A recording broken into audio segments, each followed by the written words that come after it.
Assalamualaikum warahmatullahi wabarakatuh. Selamat malam Indonesia. Pada kesempatan kali ini akan membawakan materi itu komputer dan masyarakat. Jadi pada mata kuliah kali ini itu seluruh mahasiswa yang mengambil mata kuliah ini nantinya diharapkan memiliki pengetahuan yang lengkap tentang komputer yang pernah ada di muka bumi ini serta komputer di era revolusi 4.0. Jadi mata kuliah ini dilaksanakan untuk mahasiswa semester 7 di Fakultas Teknologi Informasi Universitas 19 November Kolaka, Sulawesi Tenggara. Buat rekan-rekan yang akan melanjutkan pendidikan bisa memilih salah satunya ke USN ini. Mata kuliah ini diharapkan nantinya setelah selesai mengikuti mata kuliah ini, mahasiswa yang bersangkutan punya kompetensi menjelaskan tentang seluk-beluk apa sebenarnya komputer peranannya di masyarakat, ya. Ada pepatah di kampung saya mengatakan tak kenal maka tak tahu. Jadilah nama saya Sulfikar, nama saya orang tua saya Salu, sehingga nama saya Sulfikar Salu.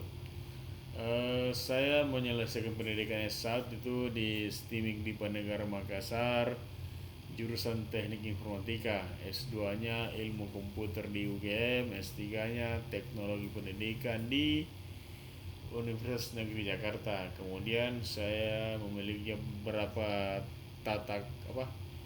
profesi: tata kelola IT, ITL, tata kelola jaringan komputer MTA, CSCA, supply chain, rantai pasok, kemudian tata kelola pemeliharaan model 1 MCE dari Microsoft, dan digital trainer. Kemudian ini golongan saya akademiknya ini data tersingkat, ya. Ini nomor HP-nya. Pada pembahasan kali ini tuh saya akan memberikan gambaran dasar tentang apa sebenarnya komputer, ya. Secara umum itu komputer kita mengenal adalah sebuah perangkat elektronik yang digunakan untuk mengolah data yang ada. Tapi tahukah peserta kuliah semuanya, komputer itu hanya bisa bekerja dari 0 dan 1.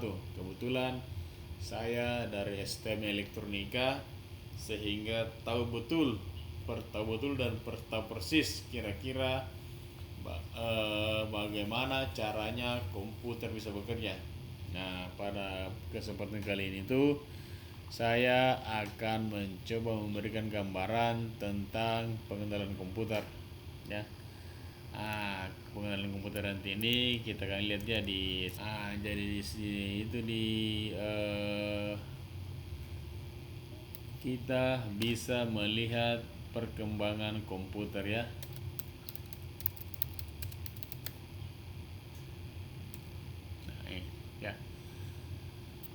Di sini kita bisa melihat inilah generasi komputer, ya, seperti gambar ini. Ini gambarnya generasi komputer yang pernah ada. Semua cuma generasi ini. Kedua generasi yang saya tidak dapatkan. Ini yang pertama, yang itu yang besar, ya. Ya, saya sendiri tidak mendapatkan generasi ini yang beratnya sampai 2 ton ini, ya. Ini generasi pertama, generasi kedua saya dapat, generasi ketiga, keempat dan kelima ini saya dapatkan semua, ya. Ini semua bentuk daripada komputer yang ada.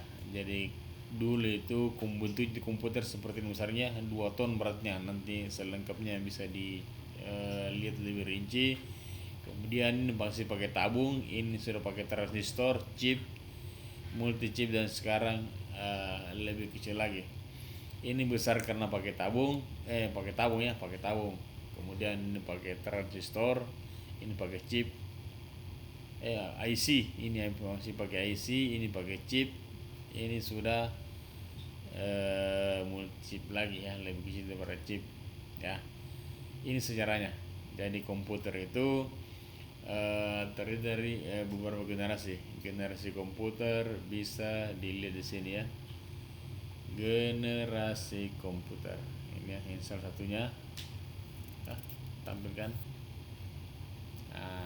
Mungkin generasi yang sekarang itu sudah tidak lagi melihat komputer yang menggunakan disket ya. Ini sudah tidak ada lagi. Ini komputer lama ya. Ini pakai disket, saya masih dapat ini waktu STM tahun 92 ya. Ini sejarahnya komputer toh. Ini sejarahnya, bisa nanti dilihat kan. Intinya itu sekarang semua informasi ini ada di Google ya. Generasi pertama, ini komputer generasi pertama dari yang pernah ada. Ini source-nya. Ini menyimpannya pun hanya beberapa byte, tidak seperti sekarang ya. Ini generasi pertama itu pakai tabung, kemudian pakai transistor yang saya bilang kan, kemudian pakai sirkuit terintegrasi IC, ini mikroprosesor. Sekarang sudah pakai chip yang terakhirnya ya. Sekarang di sini bisa kita lihat cara kerjanya, cara kerja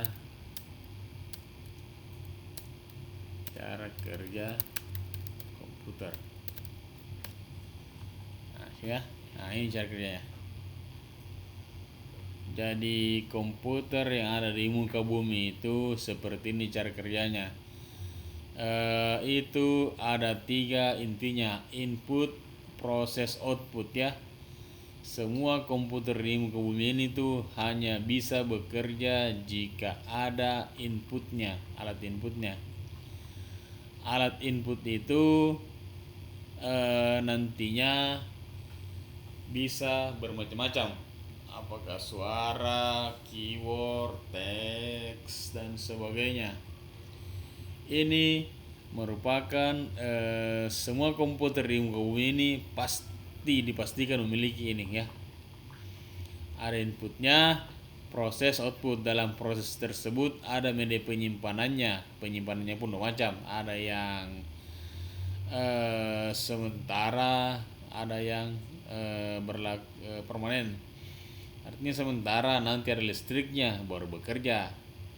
Kalau ini media penyimpanan yang bisa disimpan, tahulah semuanya ini. Jadi inilah contohnya cara komputer bekerja ya. Kemudian saya pikir dengan kecanggihan teknologi, harapannya mahasiswa bisa membuat atau memahami tentang komputer tersebut. Jadi ingat ya, komputer bekerja hanya ini 0 dan 1 ya. Ini sama kok semua prinsipnya. Ini prinsip dasarnya, bisa ini bentuk fisiknya ini bentuk fisiknya komputer yang tadi yang gambar tadi. Jadi di sini ini ada ya. Ini alat inputnya, keyboard, mouse di sini ini prosesnya, outputnya ini ya, layar, printer, ini penyimpanannya. Jadi semuanya itu intinya input, proses, output. Sekarang saya pikir itu gambar umumnya tentang komputer. Nanti kelengkapannya saya akan kasih tugas terkait tersebut ya. Jadi saya pikir itulah secara singkat pengenalan komputer. Entah. Ini tadi secara singkat sudah ya, sudah sampaikan tentang pengenalan komputer. Komputer itu intinya ada alat inputnya, proses outputnya, ya. Kemudian sejarahnya bisa dilihat tadi dari tabung, transistor, mikroprosesor, tabung, transistor, mikroprosesor, IC, chip, ya ada 5 generasi. Sekarang itu saya akan jadi tolong mahasiswa pahami apa yang menjadi target tujuan kita belajar mata kuliah ini, ya. Sebentar lagi saya akan berikan tugasnya sehingga mahasiswa tidak akan pernah lupa bagaimana perkembangan komputer, ya. Demikian yang bisa saya sampaikan pada pertemuan pertama komputer dan masyarakat.